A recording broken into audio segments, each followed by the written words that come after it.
승리하는 삶 여러분, 오늘 2월 8일 위크 스터디입니다. 아시겠지만 2월 8일 위크 스터디는 주일날 다음 주 한 주 말씀을 다시 살펴보는 건데, 사실 녹화는 이제 2월 7일날 올라가게 되죠.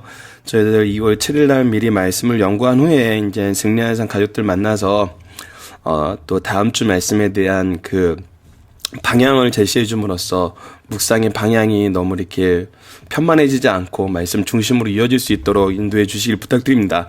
지난주에 이 그림을 설명하고 난 다음에 좀 재밌었어요. 그래서 죄송합니다. 앞으로 승리하는 삶에서 주중에는 한번 위크 스터디 때는 짧으니까 그림을 하나씩 소개해 보는 게 어떨까 해가지고 이제 하나씩 한번 보도록 하겠습니다. 이 그림은 최근에 이스라엘을, 이제 최근도 아니죠. 이제 이스라엘이 신공항이, 텔아비브에서 신공항이 세워진 지 꽤 오래되었기 때문에 이스라엘을 방문해 보신 분들은 그 공항에서 이제 나가는 길에, 그 도착했을 때 이제 그 게이트로 나가는 길에 이제 이 부분이 있어요. 그래서 요게 굉장히 길다란 이 석조물과 이 두 가지 석조물이 있는데, 제가 알기로는 성경적인 배경을 가지고 있는 거는 얘밖에 없어요. 나머지는 이제 로마 시대 때 그 흔적들인데, 자, 그래서 이 부분을 확대해서 보면은, 직조물 모양이 돼 있죠. 이렇게 새들이 있고, 이렇게 저희들 뭐 이렇게 퀼트라 그러나요? 그런 직조물 모양으로 있는데, 여기서 이 구조물을 갖다 놓은 이유 중에 하나가 바로 요 위에 글씨예요. 요 위에 글씨가 이제 이스라엘 사람들이 집 문 앞에 많이 써놨던 글이라 그래요. 그 문 앞에 써놨던 글이 뭐냐면 바로 신명기 28장 6절 말씀이에요. 그래서 내가 들어와도 복을 받고 나가도 복을 받을 것이다. 즉 무슨 말이냐면 이곳을 오고 가는 모든 사람들에게 하나님의 축복이 있을 겁니다 라는 뜻이죠.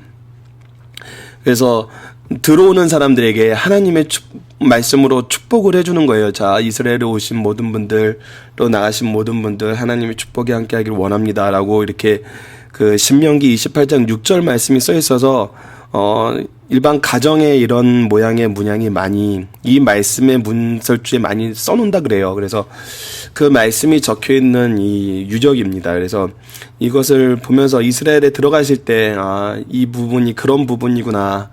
여기 있는 이것이 이제 히브리어는 아니고 헬라어로 적혀 있는 걸로 알고 있어요. 헬라어 표기예요. 그래서 헬라어 표기로 돼 있어서 이 말씀을 가지고 이제 신명기 28장 6절에 내가 들어와도 복을 받고 나가도 복을 받을 것이다. 이 말씀이 여기 적혀 있는 것입니다. 얘기하면은 들어오는 사람들도 굉장히 기분이 좋을 것 같아요. 근데 뭐 제가 아직 젊어서 약간 비판적인 얘기를 한다 그러면은 이스라엘 사람들이 참 여기 들어오는 모든 사람들이 복을 받고 나가는 모든 사람들이 복을 받을 것입니다. 하지만 이스라엘 현재 상황은 그렇지 않죠. 특히 예루살렘 올드시티에 보면은 참 많은 문제가 있습니다. 이건 단순히 뭐 종교적인 문제도 좀 인종적인 문제도 지역적인 문제도 이 한 가지 문제라고 얘기하기에 이제 너무 복합적인 문제가 돼버렸어요. 그래서 이 부분은 정말 평화의 메시지는 하나님의 말씀이 아니고서는 치료가 힘든 그런 상황인데 이스라엘 사람들이 이 부분은 하나님의 축복을 빌지만 자기들의 내부의 문제는 하나님의 말씀으로 풀지 않는 이런 모습을 보면서 좀 쓸쓸함도 함께 이제 잠깐 간단하게 얘기를 해봅니다. 자, 그러면 이번 주 위크 스터디는 이제 굉장히 길어요. 저희들 2장에 걸쳐서 나와 있죠. 창세기 죄송합니다. 말이 헛나왔네요. 창세기 5장 1절에서부터 6장 22절까지고 특히 5장에서는 노아의 계보를 통해서 이 세세 계보죠. 세세 계보를 통해서 노아까지 이르는 세세 계보를 통해서 하나님이 구속사의 인물, 구속사적인 관점을 설명을 해주세요. 그리고 죄악의 특징에 대해서 얘기를 해요.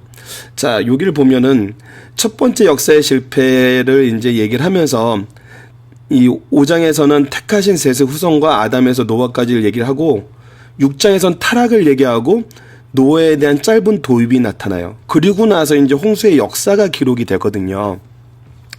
자, 근데 이 타락 부분에 우리가 이번 주에 구체적으로 설명할 시기는 이제 6장 잠깐밖에 없어서 얘기를 한다면은 이 타락의 기준을 우리가 어디로 둘 것이냐, 우리가 인간의 타락이 얼마나 심해졌다는 것을 무엇을 기준으로 둘 것이냐를 봤을 때, 우선 창세기 1장에서 2장에서 나타난 그 하나님이 세우신 그 기관, 시스템에 대해서 얘기를 해보자면, 우선은 예배로 대표되는 하나님과의 교제, 그리고 에덴 동산으로 대표되는 교회, 그리고 부부 관계를 주시면서 자손을 주신 가정.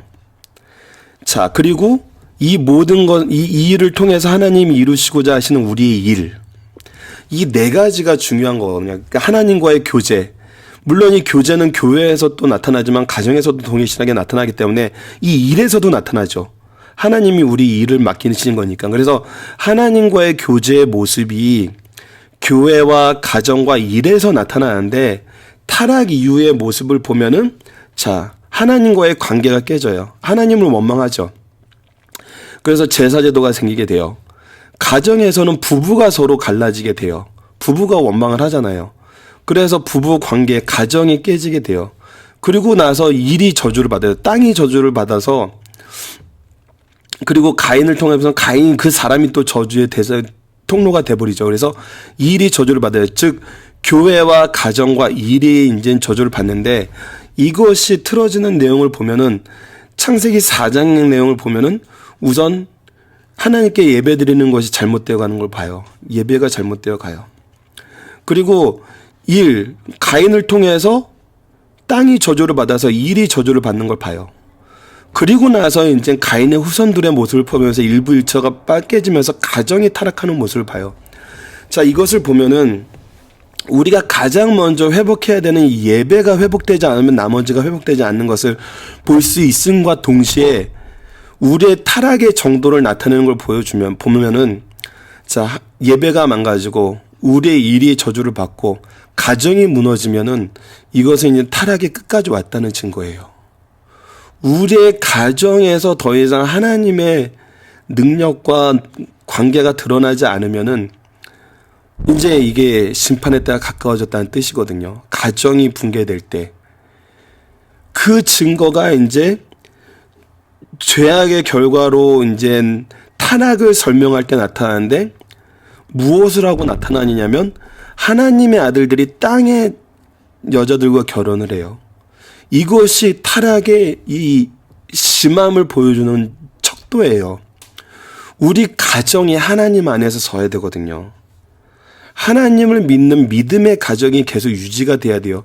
어제 얘기했던 3대 신앙, 우리 계속 계보해서 얘기를 하는데, 우리 믿음의 전통이 세워지지 않는 가정이 이루어지면은 이거는 이제 심각해질 때까지 심각해지는 거예요. 이때는 우리가 경각심을 가져야 돼요. 그래서 우리 이번 주 말씀을 통해서, 이번 주 말씀은 참 재밌는 게 많습니다. 로마서 이 아담과 셋의 계보를 통해서 우리가 살펴봐야 될 문제도 재미있고, 하지만 이제 재미는 있는데 우울하죠. 왜냐하면 타락으로 가고 있거든요. 그 동시에 이제 구속의 역사는 도도히 흐르고 있거든요. 예수 그리스도를 통한, 하나님과 동행하는 삶을 통한. 그래서 이 부분을 우리가 이제 살펴보게 될 거예요. 그래서 이 타락에 대한 부분, 이 타락에 대한 부분은 다시 한번 정리를 하면은, 하나님과의 우리의 관계, 이 관계가 대표되는 교회, 에덴 동산으로 대표되는 교회, 우리의 가정, 우리의 일, 이 세 가지 파트에서 하나님과의 관계가 우리가 이루어졌는데, 죄로 인해서 이것이 다 무너지죠. 다 무너지고 나지만 하나님은 여전히 이 세 군데에서 우리에게 축복을 허락해 주세요. 그래서 우리로 하여금 축복받는 그 길을 약속해 주세요. 하지만 타락하는 사람들의 내용을 보면은 이것들이 순서적으로 타락하는 걸 볼 수 있어요. 특히 가정이 제일 마지막에 나타나는데, 이 가정의 타락이 드러나면은 이 세상에 죄악이 만연해졌다는 증거가 되는 거죠. 이것을 보시면서 이번 주 말씀을 한번 묵상하시면은 더욱더 이 말씀에 대한 은혜가 더 커질 것 같습니다. 자, 세세계보를 통해 본 구속사의 내용은 무엇인가? 이거는 월요일날 나타납니다. 월요일 말씀을 통해서 세세계보를 통해서 본 구속사의 내용을 우리가 다시 한번 묵상하면서, 야, 정말 하나님이 이 구속사를 정말 창세 전부터 이게 우리에게 주시고자 준비하셨고 창세기에서도 이 구속사의 내용을 보여주고 계시고 이루고 가지고 계시는구나. 우리가 이 구속사를 그래서 계속 확인하게 되는구나. 이것을 믿지 못할 이유가 없게 만드는 거예요. 자, 창조주 하나님은 하나님의 창조에 나타난 하나님의 사랑을 통해서 그리고 이 사랑의 모습이 현재도 이루어지는 걸 통해서 창조의 하나님을 믿게 하세요. 구속의 하나님은 여전히 하나님의 구속의 계획과 역사하심이 드러나요. 성경 면면에. 그래서 성경대로 오시고 성경대로 사시고 성경대로 죽으시고 성경대로 장사하시고 성경대로 부활하시고 성경대로 승천하시고 성경대로 다시 오신다는 이 성경대로 사시는 하나님의 구속의 역사가 이 창세기에서도 드러나요. 이걸 보면서 이 구속의 역사는 정말 하나님이 철저하게 준비하신 거구나. 우리가 생각하는 것보다 하나님의 준비하심은 더 깊고 놀랍구나. 이것을 깨닫게 되는 거거든요. 그걸 통해서 의로운 자들의 특징은 바로 이 구속의 역사를 이어나간다는 거죠. 구속의 역사를 이어나가는 것이 우리 인생의 목표라는 거죠. 삶의 최우선순위였다는 거죠. 이럴 때 하나님은 쓰셨다는 거예요. 어떤 모습으로? 때로는 세계사를 이끄는 지도자의 모습으로, 때로는 애국자의 모습으로, 때로는 효성 있는 가문의 자녀의 모습으로. 하지만 이 모습은 모든 것이 구속사 안에서 이루어진다는 거예요. 그래서 우리가 구속사를 보는 신앙이 너무나 중요한 거예요. 창세기는 이것을 너무나 잘 보여줘요. 창조의 신앙과 구속의 신앙이 드러나요. 창세기 앞부분에. 자, 근데 굉장히 간략하게 드러나죠. 근데 간략하게 드러났다는 데 대해서는 또 우리가 같이 살펴볼 되는 것이 간략하다는 것은 그만큼 분명하다는 거예요. 그래서 우리가 이 부분을 더 확실하게 믿어야 된다는 거죠. 그래서 우리가 이 창세기 내용을 통해서 특히 이번 주는 양이 굉장히 많아요. 하지만 되게 간략하게 넘어가요. 하지만 이 간략하게 넘어가는 거 안에서 우리가 분명한 믿음의 방향을 잡으셔야 돼요. 그래서 구속사에 쓰임받는 일꾼이 되시는 승리한 가족 여러분들 되시길 바랍니다. 이번 주 한 주도 승리하시고 더욱더 놀라운 하나님의 말씀의 은혜가 여러분들을 깊이 또 붙잡아 주시면서 오늘 받은 모든 말씀을 기초로 한 축복의 말씀이 여러분과 여러분 가정에 함께하기를 간절히 기원합니다. 감사합니다.